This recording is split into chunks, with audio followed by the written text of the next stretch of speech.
Per sort, assisteix internet, una eina molt important per poder rebre informació. I gairebé és l'única, perquè, per exemple, si volen accedir a les notícies o a la informació diària en unes notícies a la tele, per exemple, ho tenen una mica complicat perquè la majoria de les adaptacions que hi ha a la tele són subtítols. El subtítol, aquí a Espanya, encara no funcionen molt bé. Els programes que són en directe, com les telenotícies, només subtitulen parts de la mitja hora o dels 40 minuts que dura i clar, la informació t'acaba arribant de manera tallada, perquè les parts que estan prèviament preparades, que el locutor llegeix i això, normalment es subtitulen, si no hi ha problemes tècnics, surt bé. Entre ells funciona molt el de boca en boca, la informació que va passant d'una persona a una altra, és a dir, jo m'he assabentat que avui ha passat no sé què, doncs de seguida intento que tots els meus amics o els meus familiars o les persones sordes que tinc al voltant els hi arribi també.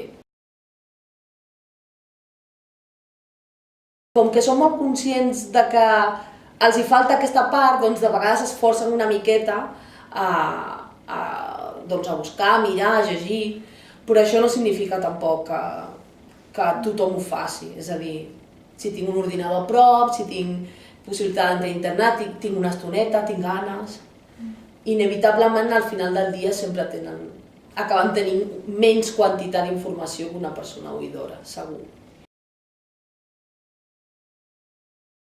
Exigeixen un nivell de lectoescriptura molt alt i una velocitat lectora molt alta. Llavors, ha de ser una persona sorda adulta per poder tenir aquest nivell que el permeteixi seguir els subtítols.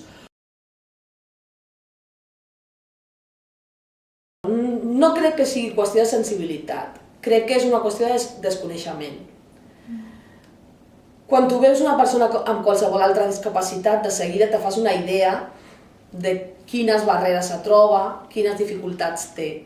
Tu veus una persona sorda i físicament, externament, sembla que no té cap problema. Pot anar a qualsevol lloc, veu, es pot moure sense problema, però el problema de la comunicació la gent mai s'ho planteja. És a dir, fins que tu no expliques que el problema de la persona sorda potser és pitjor que altres problemes, perquè és un problema de comunicació, fins que tu no expliques la gent no se n'adona. Per molt que una persona sorda llegeixi els llavis, tingui un nivell de llengua oral molt bo, podrà comunicar-se potser en un cara a cara. És a dir, amb una persona, amb dues com a molt. En una conversa en grup es perd, perquè a la que canvia el torn de paraula, la persona sorda primer ha de trobar el que parla i quan el troba, llavors intentar llegir els seus llavis. Per llegir els llavis necessitem condicions adients de llum, que la persona vocalitzi suficient, que parli a poc,